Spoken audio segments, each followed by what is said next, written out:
Spider-Man Across the Spider-Verse is an absolute meme factory. From the first explosive trend showing up in the form of the bagel effect, He took a bagel! Alright, time to swing, just like I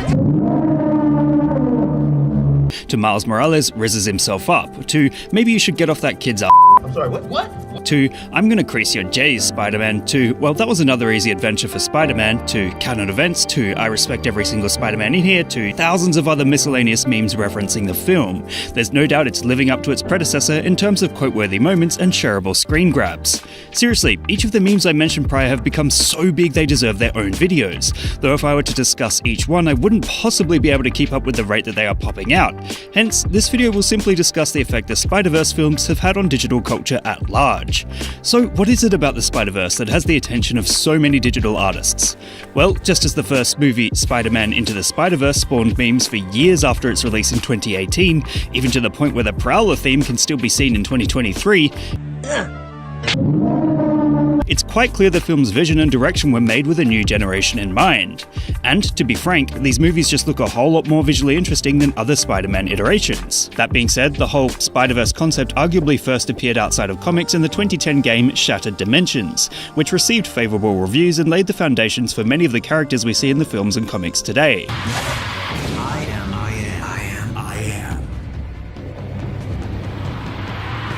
Spider-Man.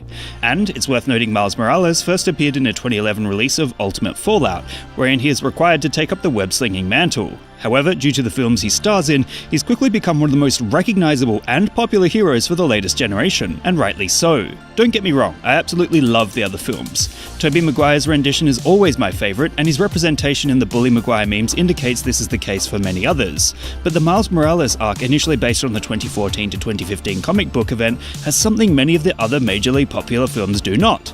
This is because this Spider-Man is involved in a project that has changed what audiences thought cinema could be.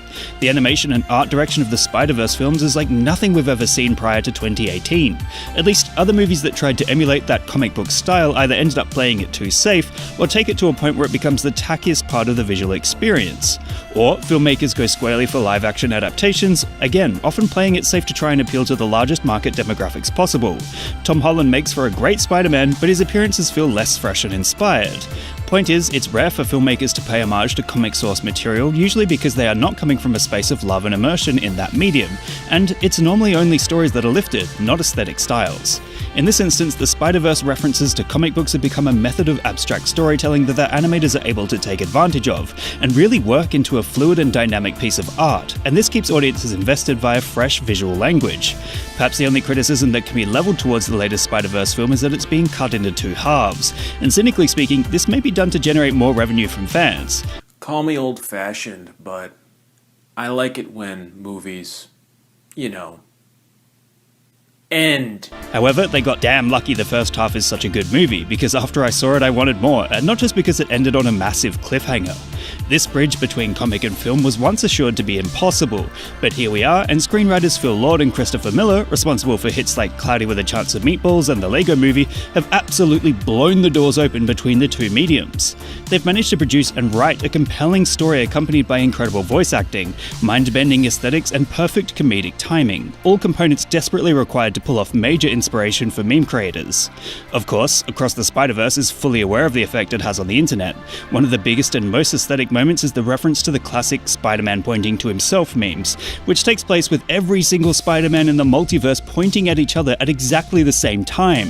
It marks a fantastic mind-boggling moment in the film to demonstrate the pure scale of the space its characters inhabit, and for that alone, it's worth watching this movie in cinemas. And don't just take it from me that Spider-Man is a perfect candidate for meme culture. Academic interest in this hero consistently backs this idea up, with the article On Comics, Narratives and Transmedia Multiverses, re-envisioning the wall crawler in Spider-Man Into the Spider-Verse. The authors note that Spider-Man has become a transmedia piece between film and digital culture, asserting, worldwide, spectators wait in their seats for the after-credit scene of the latest superhero production to be shown a meme turned into an animated transmedia piece. From the future. How dare you point at me? You were pointing first. Rude to point. You're being very rude. 20 years ago, this would certainly not be a possibility within the world of cinema. It was extremely rare for the internet to have such a large influence on pop culture that it would change the manner in which new characters were announced, but Spider-Man has undeniably become intertwined with memes. Academic interest aside, there's more to these films than just audience corroboration. One of the biggest themes surrounding the Spider-Man stories is that the main character never seems to fit in. Jesus, Parker, you are a freak. He's always a bit of a nerd, and despite all his efforts to help people, he is always accosted by villains who hate him, or the Daily Bugle consistently publishing stories about him being enemy number one. Point is, Spider-Man is often a social outcast, which is absolutely a feeling a lot of people online can relate to. Not to mention, any teenager in general is going to feel like they don't fit in at some point as they try to figure themselves out. And watching the Spider-Verse films wherein Miles is always told he doesn't belong somewhere, whether that be at an elite school or within a group of Spider-Man who are exactly like him, is a fantastic way for audiences to become invested in the story as he learns to be himself and just keep going.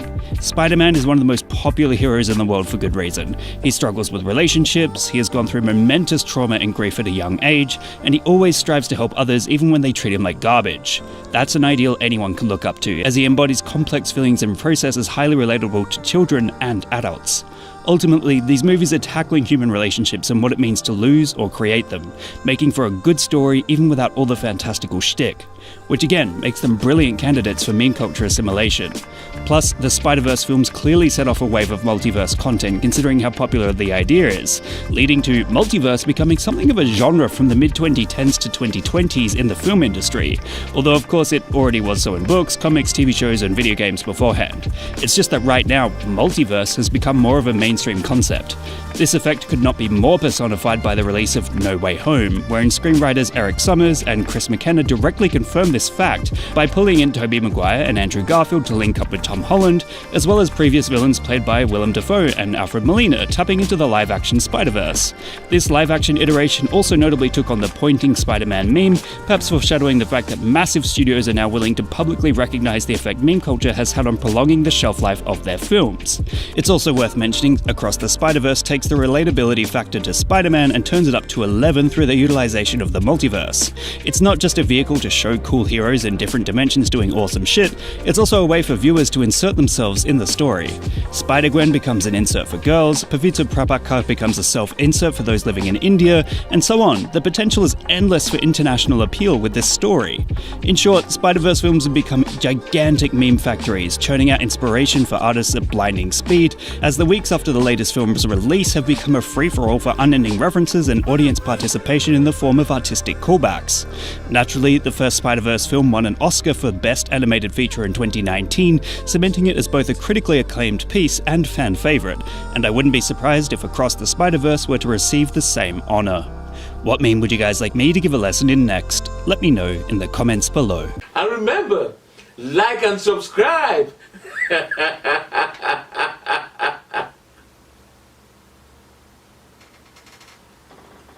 Or else.